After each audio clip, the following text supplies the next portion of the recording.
Salut tout le monde! Alors aujourd'hui je vous présente un make-up no make-up. Donc en français ça veut tout simplement dire être maquillé sans en avoir l'air. Voilà, vraiment que les gens vous regardent et vous disent « Ah mais qu'est-ce que tu as bonne mine !» Ils disent « Oui pourtant je n'ai rien fait de spécial aujourd'hui. » Voilà, donc je vais vous montrer comment faire, vous allez voir que c'est ultra simple. Et voilà, donc je vous dis à tout de suite. Alors voici ma tête avant. Voilà, donc vous voyez qu'il y a quand même pas mal de travail. Donc là je vais mettre une base verte de chez Make Up For Ever. Alors c'est en fait c'est une ancienne version en ce qui concerne la base. Maintenant ils en ont une nouvelle. Mais bon, comme j'ai l'ancienne, je vais utiliser celle-là. Donc la base verte, je l'applique au doigt. Et en fait cette base verte, elle va me permettre de neutraliser les rougeurs. Parce que comme vous voyez, je suis assez rouge. Et comme sur le cercle chromatique, le vert est l'opposé du rouge, les deux, les uns sur les autres, se neutralisent. Donc c'est particulièrement pour les filles qui ont une peau claire et sensible et très transparente également. Alors ensuite, je vais appliquer, donc, parce que j'ai une peau sensible, j'ai une peau rouge, donc du coup j'ai mis la base verte et j'ai aussi une peau mixte. Donc j'ai tout pour plaire. Et quand on a une peau mixte, forcément le fond de teint il tient un peu moins bien et on a tendance à plus briller pendant la journée. Donc du coup je vais utiliser le Stop Shining de Make Up For Ever.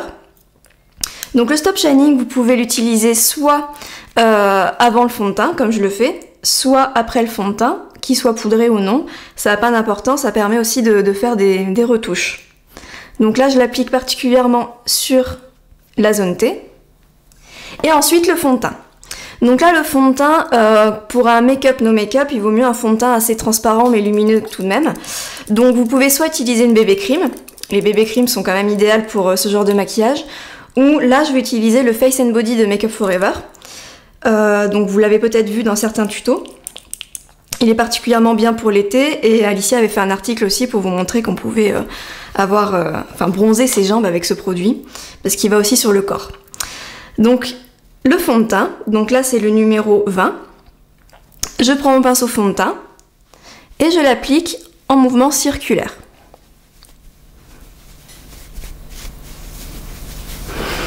Donc comme ceci, donc comme vous voyez c'est un fond de teint qui est très transparent et le but c'est vraiment d'avoir un fini naturel. Parce qu'on peut avoir, pour un make-up no make-up, si vous avez un teint trop lisse, trop parfait, on va tout de suite voir que vous êtes maquillé en fait. Hein. Donc là, le fait d'avoir un fond de teint transparent, on garde entre guillemets les défauts de la peau. Je dis bien entre guillemets, hein. En fait on garde le grain de la peau surtout. Bien dans le cou également, sur les yeux. Voilà, donc là j'ai fait une première application au fond de teint. Maintenant je vais travailler ce teint avec l'anti-cerne. En fait c'est surtout l'anti-cerne qui va m'aider à corriger tout ce qui reste, et il en reste quand même pas mal. Donc là je vais prendre le correcteur donc, de chez MAC, le Studio Finish Concealer, le numéro NC15. Et je vais travailler donc en premier les cernes. Donc ça va permettre d'une d'illuminer le regard et de cacher les cernes. Alors l'anti-cerne, vous pouvez aussi le baisser jusqu'au nez. En fait vous pouvez faire une espèce de sorte de triangle et remonter comme ceci pour bien illuminer le contour des yeux. Et ensuite, donc là je regarde mon visage et je vois que j'ai encore pas mal de petits boutons. Donc là je vais faire une première application à l'anti-cerne et si ça suffit pas, je prendrai un produit un tout petit peu plus couvrant. Donc pour couvrir le petit bouton que j'ai juste à côté du sourcil et le petit bouton que j'ai juste à côté du nez, je vais prendre un produit beaucoup plus couvrant. Donc là c'est le Full Cover de chez Make Up For Ever qui vraiment couvre extrêmement bien. Il couvre même les tatouages, donc c'est pour vous dire que là mes petits boutons vont vraiment s'effacer en un rien de temps. Et je vais prendre un pinceau eyeliner pour bien cibler mon petit bouton. Donc là j'ai mon pinceau eyeliner avec mon Full Cover. Hop, je cache mon petit bouton. Ensuite, vous pouvez prendre votre doigt et tapoter pour bien intégrer le full cover à votre teint. Je fais la même chose sur le bouton à côté du sourcil. Alors, une fois que j'ai fait tout ça, je vais aussi penser à hydrater mes lèvres tout de suite. Donc là, j'hydrate mes lèvres avec du Carmex.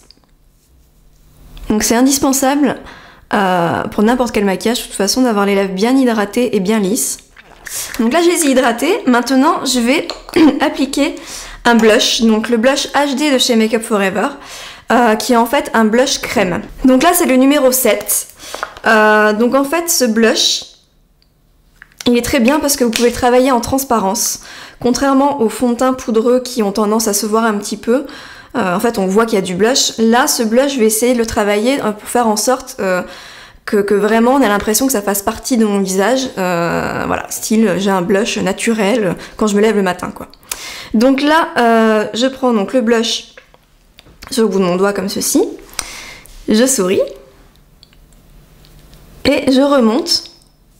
En changeant de doigt, je remonte petit à petit sur la pommette. Et ensuite, je le diffuse. Alors surtout, faites doucement. Allez-y mollo, n'en mettez pas trop d'un coup, sinon ça n'aura pas du tout l'effet que vous voulez. Vous allez faire un blush beaucoup trop fort. Si jamais vous faites légèrement trop fort, comme je l'ai fait sur celui-ci, vous pouvez reprendre votre pinceau fond de teint et repasser dessus pour l'estomper. Donc c'est ça aussi le côté pratique du blush crème, c'est que vous pouvez le corriger assez facilement avec votre fond de teint. Et le blush, vous pouvez aussi l'appliquer sur la bouche. Et oui, comme ça vous allez être en harmonie totale avec votre maquillage. Donc là je suis un tout petit peu trop hydratée, parce que je les ai hydratés il n'y a pas longtemps. Donc là j'enlève un tout petit peu le surplus de gras. Et je prends mon blush et je l'applique légèrement sur la bouche. Alors pas beaucoup, hein, c'est pas un rouge à lèvres, hein, c'est vraiment juste pour faire un rappel de votre blush.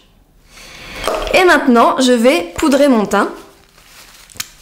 Alors, poudrer le teint, là je vais le poudrer bien sûr avec une poudre compacte. Pourquoi je poudre pas avec une poudre libre? Tout simplement parce que je vais avoir peur d'en mettre trop. La poudre libre poudre très bien, mieux que la poudre compacte, mais là pour le coup, comme je veux un teint qui a l'air naturel, je vais éviter de trop surcharger. Donc je vais prendre ma poudre compacte, la poudre compacte Fit Me, donc là c'est la numéro 120. Donc là je prends un gros pinceau poudre, c'est comme celui-ci, et je poudre tout mon visage. Et donc là, la poudre va vraiment se poser en légèreté. Également sous le contour de l'œil, sur le blush. Ce qu'il y a de bien avec la poudre Fit Me, c'est qu'elle est moins couvrante que les autres, que les marques professionnelles par exemple. Et là, c'est vraiment ce que je recherche, donc tant mieux. Voilà, donc là j'ai poudré mon teint, maintenant les sourcils. Alors, contrairement à ce que j'ai l'habitude de faire, là je vais faire des sourcils ultra naturels. Donc quand vous voulez faire des sourcils très naturels, déjà prenez soit un crayon spécial sourcils, soit un fard à paupières. Donc là je vais prendre un fard à paupières de la palette Sleek Osso Spécial. C'est un marron qui convient tout à fait aux blondes. Et aussi parce qu'en fait à la base je suis blonde, donc d'où mes sourcils assez clairs. Et là je vais garder quand même cette carnation. Donc fard à paupières, et là je vais donc commencer et je vais juste combler les petits manques qu'il peut y avoir dans mon sourcil. Je vais pas faire comme d'habitude, travailler toute la ligne du haut, je vais juste combler les petits manques. Pour faire un sourcil un tout petit peu mieux dessiné. Un tout petit peu plus coloré également, mais tout en discrétion. Et même si vous faites un sourcil naturel, essayez quand même de faire la meilleure forme possible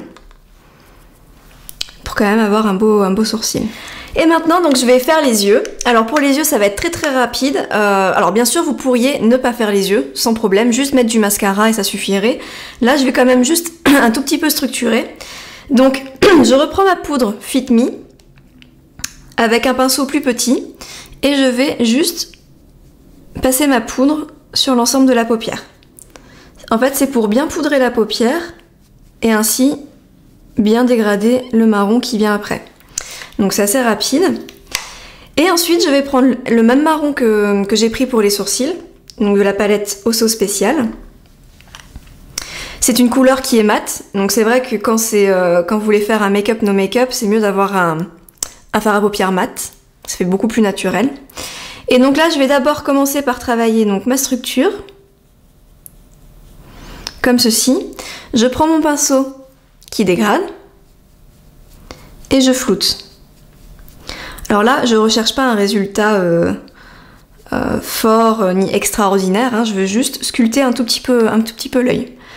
Après, je peux aussi rejoindre le marron juste à l'extérieur de ma grande paupière mobile et légèrement à mon ras de cils. Alors, suivant la forme de vos yeux, vous pouvez très bien faire que la structure. Moi, c'est vrai que j'ai une grande paupière mobile qui a tendance à chuter sur l'extérieur, donc du coup, j'accentue un tout petit peu ce côté. Et maintenant, le mascara. Donc là, c'est le Smoky Lash de chez Make Up Forever et c'est un mascara marron. Pour le make-up no make-up, je préfère prendre quelque chose de vraiment très proche des couleurs que j'ai choisies. Et là, c'est donc le marron. Et j'en mets très peu, enfin très peu. Disons qu'une couche va suffire. Bien sûr, vous mettez quand même en sorte que ça ouvre votre regard.